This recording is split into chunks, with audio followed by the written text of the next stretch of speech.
All right, good morning Queensland and good morning Brisbane, and a big warm welcome to all of our Facebook Live followers as well. In some news today, we have 10,212 new cases. That includes 3,615 rats. Tragically though, it's my sad duty to report that 13 people have lost their lives, and once again we express our condolences to the families, and the Chief Health Officer will have more details about the age brackets, but they're all over their 70s. And he'll also have information about the numbers in hospital and the numbers in ICU. We've had 19,926 tests in the last 24 hours. 91.81% of eligible Queenslanders have had at least one dose, and 89.16% are now double vaccinated, but we expect those figures to come up a bit this afternoon. In good news, our 5 to 11-year-olds, 25.72% are now vaccinated. That's 123,119. We've got about 50,000 booked in. And now, if I can just stress to the families, we have 2 weeks now for your child to get vaccinated before school returns. And if you haven't got your child vaccinated, please come down here to the Brisbane Convention Centre. There's availability right now as we speak. And of course today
that when that occurs, there will be a further probably extension of the peak. So it may well be that we have a longer, flatter period because of schools, which is really what is ideal, because the whole purpose of a lot of our measures has been to reduce the impact on the hospital and hospitals of Queensland, and at this stage Queensland hospitals are bearing up. But we'll see in the next 7 days, particularly as metropolitan Brisbane peaks, just exactly what happens there. So far, the impact of the epidemic is less than we expected so far in this wave. But it's still, I'm trying to be cautious here because we still haven't reached the peak here in Brisbane. Okay, thank you very much. Thank you, Premier. So I do want to remind Queenslanders, if you get a positive rapid antigen test at home, to register. There is some early information we're hearing that people are presenting in emergency departments saying that they've tested positive, but saying they hadn't registered that positive result. So we really do encourage people. I know that they're registering with the Commonwealth as far as any subsidies available, but it's still important to go onto the Queensland website and to register their positive test. In relation to the deaths today, again, our condolences to the families of those who have passed in relation to COVID. But I do want to point out that of those deaths so far, only 8.2% of our population over the age of 16 are unvaccinated. So they only make up just over 8% of our population currently, but they make up 21% of our people who have died with COVID. That's the unvaccinated people. And of course, the boosters, of the 111 deaths, we've only seen 5 people who have had their boosters. So it shows the benefit of vaccinations, and I strongly encourage people to come forward and get vaccinated. And I know the Deputy Commissioner is here to talk about vaccinations and our clinics. There's many, many clinics available, and of course pharmacies and GPs. I do want to specifically mention the boosters that are available from the 3-month mark from today. Also our 12 to 15-year-olds. I'm concerned that of our 12 to 15-year-olds, only 74.65% have had 1 dose and 66.61% double dose. Now, these teenagers will be going back to school face-to-face in a couple of weeks, and we're really concerned that those numbers are lower than what our adult vaccination rates are. They should be at the same rate now. The opportunity is there. It's great to see of our 5 to 11-year-olds that 1 in 4 are already vaccinated, but I'd love to see parents and guardians and carers coming forward with their children of all ages who are eligible and getting them vaccinated as quickly as possible before the start of the school year. Thank you.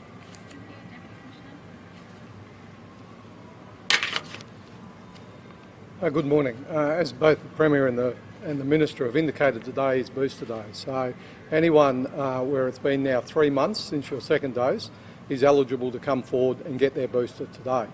What that means is there's 600,000 more people in Queensland today, right now, who are eligible to get their booster. So we know there's 1.2 million approximately people in Queensland right now who can come forward today and get their booster at any of our clinics. They can book into their primary care, their GPs or our community pharmacists. All of our clinics, all of our state clinics around the state will accept walk-ins for boosters, as well as first doses and second doses. So last week alone, we did 243,000 boosters across Queensland, across the system. So we definitely have capacity for you to come in. So please, if you're eligible today, all you need to do is walk into one of our state clinics and we will provide that booster shot. Of course, we will also provide first doses and second doses at all of our state clinics. And if you want the convenience, you can book into our pharmacies and our GPs. Now, with respect to our 5 to 11-year-olds, most of our clinics around the state, definitely all of our big clinics, are definitely accepting walk-ins for our 5 to 11-year-olds. The Brisbane Convention and Exhibition Centre, as we see here, is a great setup. There's free parking underneath while you get your booster. We've got resources for 5 to 11-year-old children when they come in. We accept walk-ins. Australia Day, make a day of it. come into the city, get your booster, get your children vaccinated, and make a day of it in the city.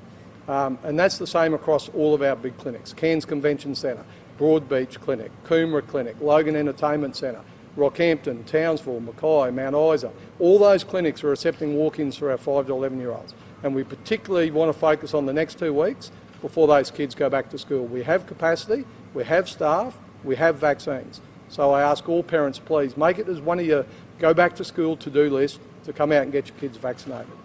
From our 5 to 11s and 12 to 16s, we've also increased our communication through our school channels, through our parents and citizens clubs, through the school network, so we can direct message the parents about the availability of the vaccines. So my last message is, if you currently have an appointment for your 5 to 11-year-old or an appointment for your booster, and you can't get that appointment for a number of weeks, please go online and have a look if you want a booking. Our primary care, our pharmacists are releasing bookings every day. But don't forget you can walk into one of our clinics. And Australia Day, I will say our clinics are open on Australia Day. There are only a number of small clinics out in the western area of Queensland that won't be operating on Australia Day, and that's primarily because they do their vaccinations through outreach and pop-ups. So, we've scheduled those outreach and pop-up clinics around that public holiday, but all of our big clinics, right across, including the one we're at today, they're open on Australia Day, so please come in and get vaccinated. Thank you. Premier, the boss of the CCC and the IAA that reviews into their performance, the Integrity Commissioner has quit. What does that say about the atmosphere of integrity within your government? Nothing, because my understanding is that the Integrity Commissioner has taken another job. I mean, people move jobs from time to time. Even in the media, people move and take different jobs. So that's completely up to the individual. My understanding is she doesn't leave until July. And in relation to the CCC report, to the report into the CCC, I made it very clear that Cabinet would be considering this matter before Parliament resumes. And in fact, the government response is due, my understanding, is around March. Department of Premier and Cabinet to do called for approval to do a forensic examination on her laptop after her initial request to the Public Service Commission was declined. Are you aware that she asked the Department of Premier and Cabinet to do this? I'll look into that, Lydia. I don't have the exact details in front of me. Do you think it should have been approved? Look, my understanding is some of these matters were before the CCC, so I'm not going to get into the details now publicly. In her annual report, Dr. Stephanov mentioned that there crippling staffing issues were affecting her ability and her office's ability to investigate and do their job and provide advice. Do you think that's appropriate? What I make very clear is that people change jobs all the time, and she has indicated that she has taken on another role in Queensland. Sorry? People change jobs all the time, Claire. I don't think it's a problem at all. We'll advertise and have a new Integrity Commissioner, honestly. The office is staffed appropriately, and my understanding is that I think extra staff were provided to that office. The annual report made it clear, though, that the staffing shortages were crippling her ability to do her job, so she's effectively saying she can't monitor the integrity. Look, I'll look into that, but I don't think that's the case at all. Premier, when is Cabinet going to make a decision on Alan McSporran and the CCC? I mean, you've got two... Within the next 2 weeks, Josh. Will it be discussed at this Cabinet meeting? No, I made it very clear the other day that the focus is on the peak of this pandemic that Queenslanders are entering into over the next 2 weeks, so that will be our priority. There'll be extensive discussions about that today, hospital capacities, when the different regions are going to be peaking, ability of staff, the furloughing of staff. All of those issues need to discuss today. And as I said, within the next couple of weeks, definitely before Parliament goes back, we will be looking at that in depth. And I want Cabinet to really take its time and definitely consider that. It's a very detailed report. I've finished that report, and it's a very serious report. But what do you think voters think with the CCC under a cloud and now the Integrity Commissioner walking on? I don't think they would think anything of it. People change jobs all the time. I do not have a problem with the Integrity Commissioner saying she's taken on another role. In the middle of an investigation? No, that's not true. That's not correct. Okay. Anything else? After Cabinet that today you released a plan on schools, so we can expect to see that plan today? Cabinet will be considering the plan on schools. Schools go back in 2 weeks' time. The priority is to get kids vaccinated, get those children vaccinated, and we'll be releasing our plan this week. Do you think students should get rapid antigen tests before they go to class? There is no advice, there is no health advice saying that that needs to happen, but Cabinet will be looking at all of those issues. I mean, are you relieved that, as the CHO said, pressure on the hospital system wasn't as expected? Oh, absolutely. At this stage, I'm very relieved because we were expecting thousands upon thousands of people in our hospitals. It is a huge relief, but I don't want to get ahead of it at the moment because I'm very cautiously optimistic, but I want to see what happens in the next couple of weeks. But it is a relief at this stage, yes. And it's a huge credit to Queenslanders, honestly. You know, it's the fact that we've been vaccinated. Every Queenslander's had the opportunity to get vaccinated. Now we're getting the boosters. We've got our children that have the opportunity to get vaccinated as well. Don't forget, we've got this window of opportunity now of 2 weeks to get our children vaccinated before schools go back, and we're very lucky to have that. Premier, will you name yourself as a member of the Brisbane Olympic Games Organising Committee? I haven't turned my attention to that. There are more pressing issues at the moment, but the Olympics is a great opportunity for our state. I think everyone knows that. It'll be, it will open Brisbane and Queensland up to the world, and there's a lot of exciting things that are happening on that front, and of course all of my team are excited about the possibilities and the opportunities that it presents to this state. When do you expect to make an announcement on that? Sorry? When do you expect to make an announcement on your selections? Be this month. On Friday, though, you said the schools plan would be released today, so Sorry? what changed? On Friday, you said the schools plan would be released today, so what has changed? Yeah, we're going to discuss that at Cabinet, look at the advice and everything. So it'll be announced this week. We've got a good 2 weeks until school goes back. In New South Wales and Victoria, their plans were released because they're actually going back. So there was urgency. But I want to make sure we get the plan right for Queenslanders. And as I said, there is no health advice at the moment that says that children need to be tested from either the Chief Health Officer or AHPPC. I want to consider that in detail and make sure we get it right for the parents and students of this state. Okay, Dr.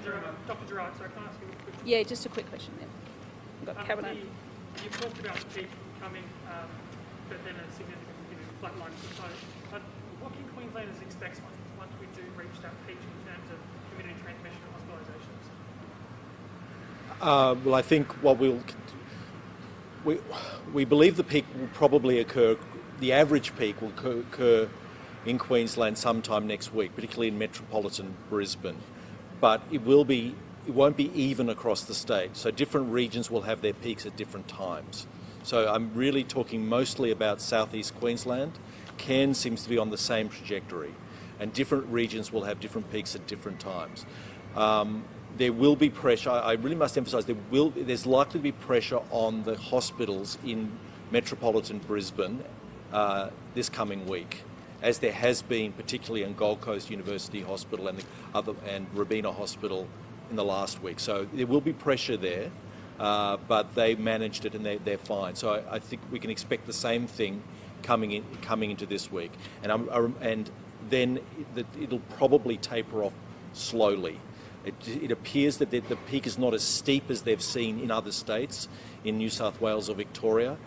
We think that's because of our high vaccination rates, the fact that the virus was introduced. We didn't already have the virus spreading in Queensland in December, so we had an opportunity to get everyone vaccinated before the virus was in Queensland, which I think is a huge success for Queensland.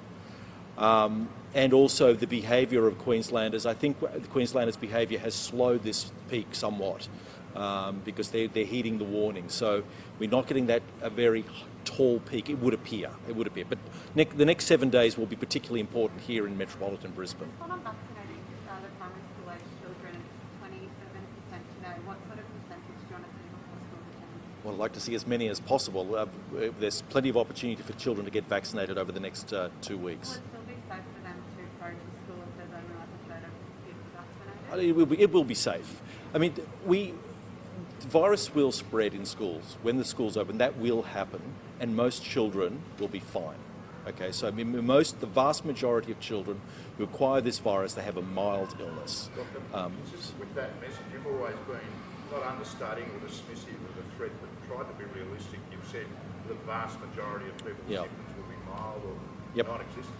To that extent, I mean, obviously there's a fine line between vigilance, which you're Yep. encouraging, and paranoia. Yep. At a time in other parts of the country, fear-mongering has emerged as an issue. What do you think the long-term mental health impacts of the saturation publicity, the repeated warnings and the various intensity will have on young people in particular? Well, I think it has been very hard to get the tone right. I struggle with it. I think everyone has struggled with this. And on that issue of the children, I mean, the vast majority of children will be fine, but because we know there will be very large numbers of cases in children, like many cases, it will happen, there will be a small number that will get a significant complication from this virus, just because of the sheer numbers involved. That's almost inevitable. So there are rare complications of this virus in children, but they're rare. They're rare. I mean, I'm not sure how frightened young people are actually of this virus. My impression is that most young people are not afraid of this virus, which is probably legitimate, although we want them to get vaccinated because there are rare complications. For people that are double vaccinated but have now got COVID before receiving their booster, what time period should they wait before getting the booster if they've had COVID? Again, there's no definite guidance on this. It is not unreasonable to wait a couple of months before you get it. The Commonwealth's guidelines say that you can get it at any time when you're due. There's no specific recommendation to delay once you've recovered, once your symptoms have recovered. It is not unreasonable to wait another couple of months for the booster, but there's no specific recommendation to delay. Really got to go. Okay. Thank you.